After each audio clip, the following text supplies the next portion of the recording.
सभी को सुप्रभात। हम जो है इसके पहले भाग में देख चुके थे सल्तनत कालीन कृषि से संबंधित कुछ चीज़ें और कुछ टॉपिक भी देख चुके थे, जिसमें फल फूलों की खेती ये भी जो है टॉपिक हो चुका था।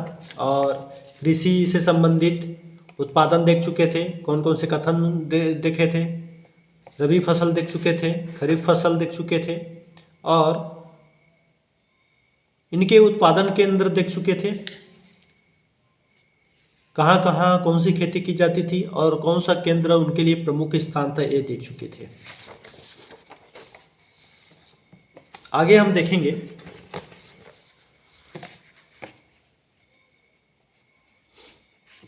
पशुपालन। सल्तनत काल में पशुपालन के बारे में बारबोसा ने कहा है। किसको लेकर? बहमनी और बंगाल को। बहमनी राज्य में, जो कि दक्षिण भारत के अंतर्गत था, उस समय अच्छे नस्ल के पशु पाए जाते थे और बंगाल में घोड़े, गाय, भेड़ आदि के लिए जाने जाते थे। तो इस तरह से पशुपालन प्रमुख था। उसके पश्चात हम देखेंगे सिंचाई के साधन। सिंचाई के साधन अगर बात करें तो प्रमुख साधन क्या था? तो सिंचाई के साधन में प्रमुख साधन कुआं, तालाब, नहर, जिसमें इब्न बतूता ने कहा है कि नर्मदा नदी के मुहाने पर रहट पद्धति का प्रयोग का वर्णन मिलता है।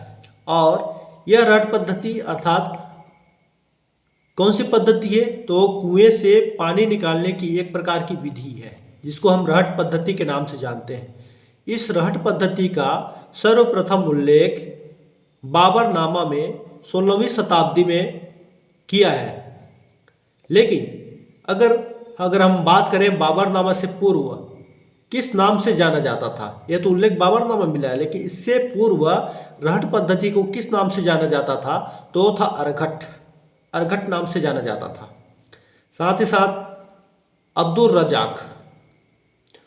रजाक ने कहा है कि सिंचाई के प्रमुख साधनों में तालाब और झील भी थे। फरिश्ता क्या कहता है? फरिश्ता फिरोज शाह तुगलक के बारे में कहा है। बांध, तालाब, झील, कुआं और नहर, तो इस तरह से ये प्रमुख साधन थे। और फिरोज शाह तुगलक ने 5 नहरों का निर्माण करवाया था, जिनमें से एक प्रमुख था रजविवाह नहर। और यह नहर यमुना और सतलज, यमुना से प्रारंभ होती है और सतलज तक, जिसमें उलुग खानी का क्षेत्र आता है और सतलज की बात करें तो हिसार फिरोजा। तो इस तरह से इन क्षेत्रों को यह नहर कवर करता था।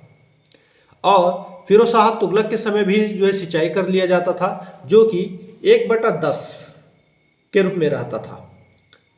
देखिए बर्नी क्या कहा है? बर्नी ने कहा है कि 50 से 60 कोस लंबी नहर का निर्माण, इस तरह से, ठीक है। उसके पश्चात अगर हम देखें तो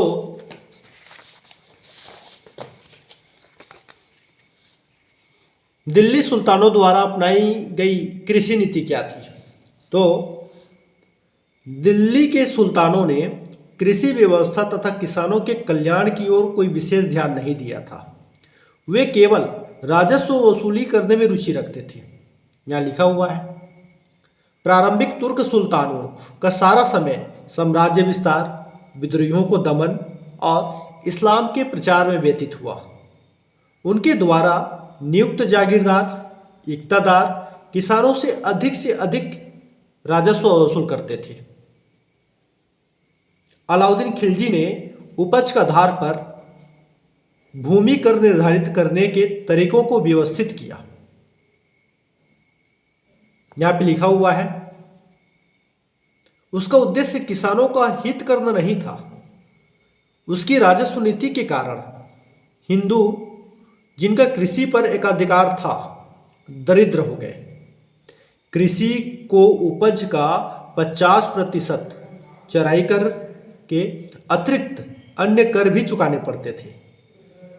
कृषकों के पास अपने श्रम के बदले केवल निर्वाह मात्र के लिए जो है अनाज रह जाता था, अर्थात जीवन निर्वाह के लिए, खाने पीने के लिए। बाकी उनके पास कुछ ऐसी कोई अतिरिक्त अनाज नहीं बचता था जिससे वो बाकी की खरीदारी कर सके। सुल्तान तुगलक गयासुद्दीन की अगर बात करें तो किसानों को बड़ी राहत दिया इन्होंने। मोहम्मद तुगलक ने दोआब में कर वृद्धि कर किसानों की कमर ही तोड़ दी। उसने कृषि सुधार के कुछ कदम उठाए, किसानों को ऋण दिए तथा अकालग्रस्त क्षेत्रों में लगान माफ किया। उसने पुनर्वास एवं भूमि को कृषि योग्य बनाने के लिए 70 लाख टन का खर्च किया और इस हेतु इन्होंने दीवाने कोही नामक विभाग की भी स्थापना किया।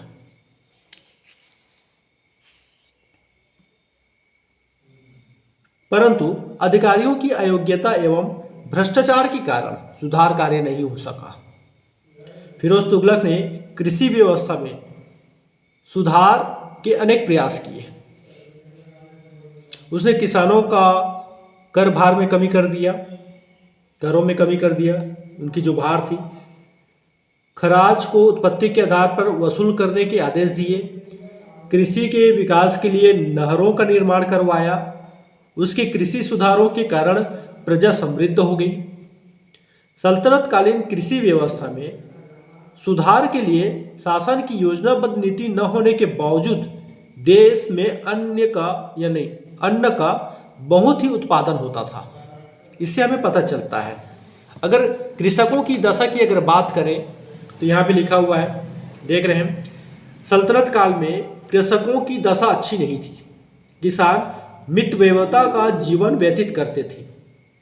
उनकी उपज का अधिकांश भाग राजस्व और अन्य करों के रूप में चुकाने के लिए चला जाता था। धान तो बचता ही नहीं था, अनाज बचता ही नहीं था, और जो बच जाता था तो बड़ी मुश्किल से पेट के लिए भी नहीं होता था। इस राशि से ही उन्हें ग्राम के अन्य लोगों को भी कर देना पड़ता था। जो कृषि कार्य से जुड़े वो अन्य कार्यों में उनकी मदद करते थे। कृषक जागीरदारों, जमींदारों के शोषण से पीड़ित रहते थे। जमींदार उन्हें भूमि से बेदखल कर सकते थे। कृषक साहूकार के ऋण भार से दबे रहते थे, और जो ऋण से दबे रहते थे वो क्या कर पाएगा।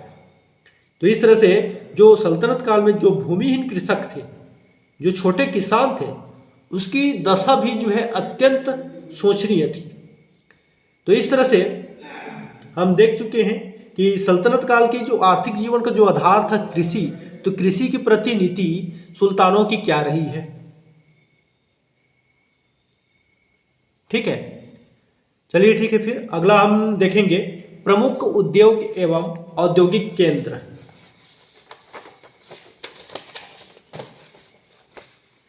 यह आपका टॉपिक है। ठीक है, तो यह टॉपिक नेक्स्ट डे देखेंगे। तब तक के लिए सभी को जय हिंद, जय भारत।